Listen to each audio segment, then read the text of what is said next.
ప్రాజెక్టుల రీడిజైనింగ్ లో భాగంగా చేపట్టనున్న కాళేశ్వరం ఎత్తిపోతల పథకం నిర్వహణకు అవసరమయ్యే విద్యుత్ డిమాండ్ను తెలంగాణ అందుకోగలదా? అసలే విద్యుత్ కొరతతో సతమతమవుతున్న రాష్ట్రానికి కాళేశ్వరం ప్రాజెక్ట్ భారం కానుందా?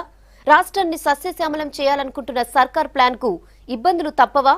ఈ సమస్య రావొద్దంటే ఏం చేయాలి? దీనిపై నిపుణులు ఏం సలహా ఇస్తున్నారు? Let's watch this story. ప్రాజెక్టుల రీడిజైనింగ్ పై సీఎం కేసీఆర్ ఇచ్చిన పవర్ పాయింట్ ప్రెజెంటేషన్ కు అన్ని వర్గాల నుంచి మంచి రెస్పాన్స్ వచ్చింది. తుమ్మిడిహెట్టి దగ్గర కంటే మేడిగడ్డ దగ్గర నీటి లభ్యత ఎక్కువగా ఉండడం వల్లే ప్రాజెక్ట్ డిజైన్ ను మారుస్తున్నామని కేసీఆర్ అసెంబ్లీలో వివరణ ఇచ్చారు. అయితే మేడిగడ్డ దగ్గర గరిష్ట నీటి లభ్యత ఉండడం వాస్తవమే అంటున్న నిపుణులు అక్కడ ప్రాజెక్టు నిర్మిస్తే అవసరమయ్యే విద్యుత్ డిమాండ్ ను రాష్ట్రం తట్టుకోలేదంటున్నారు. మేడిగడ్డ సముద్ర మట్టానికి కేవలం 100 మీటర్ల ఎత్తులో ఉంటుందని, అందువల్ల నీటిని అక్కడి నుంచి ఎత్తిపోయడానికి ఎక్కువ విద్యుత్ అవసరమవుతుందని చెబుతున్నారు. కేసీఆర్ చెప్పిన ప్రాజెక్ట్ డిజైన్ ప్రకారం 6000 మెగావాట్ల విద్యుత్ అవసరమవుతుందంటున్నారు నిపుణులు.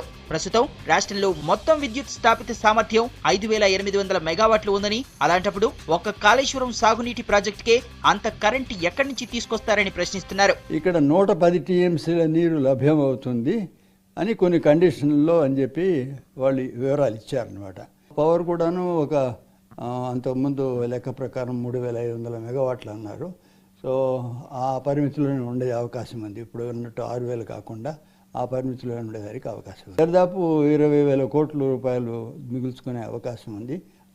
దానికి తగినట్టుగానే పంపింగ్ ఛార్జెస్ అవన్నీ తగ్గుతాయి అన్నమాట. విద్యుత్ సమస్య రాకుండా ఉండాలంటే తుమ్మిడిహెట్టి దగ్గర గరిష్టంగా నీటిని వినియోగించుకోవడమే బెస్ట్ ఆప్షన్. తుమ్మిడిహెట్టిని కేవలం ఆదిలాబాద్ జిల్లాకే పరిమితం చేయడం సరికాదంటున్నారు. తుమ్మిడిహెట్టి దగ్గర 148 మీటర్ల ఎత్తులో 100 నుంచి 110 టీఎంసీల నీటిని వినియోగించుకోవచ్చని ఆయన చెబుతున్నారు. కేంద్ర ప్రభుత్వ రంగ సంస్థ అయిన national institute of hydrology survey చేస్తే సరిగ్గా ఎంత నీటి లభ్యత ఉందో తెలుసుకోవచ్చని ఆయన సూచిస్తున్నారు. నేషనల్ ఇన్స్టిట్యూట్ ఆఫ్ హైడ్రాలజీ అది రూర్కీలో ఉంది అనమాట. అది హిమాచల్ ప్రదేశ్ దగ్గర ఉంటుంది. ఇది ఆ రూర్కీలో ఉండే సంస్థకి కనుక మనం ఒప్పచెప్పినట్లయితే వాళ్ళంతా విశ్లేషిస్తారు.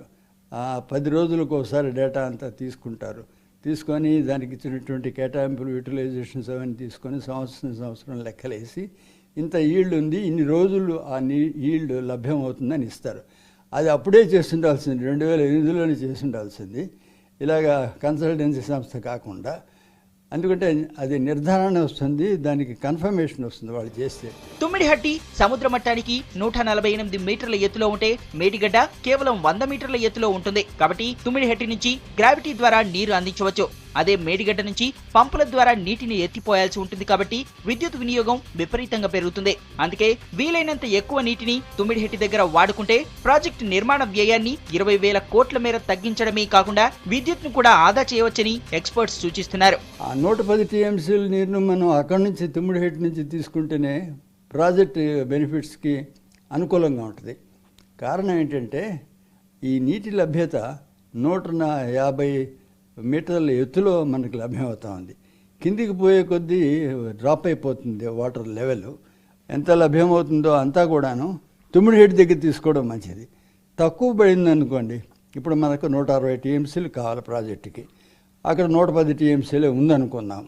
ఎంత తక్కువ పడింది? 50 టీఎంసీలు తక్కువ పడింది.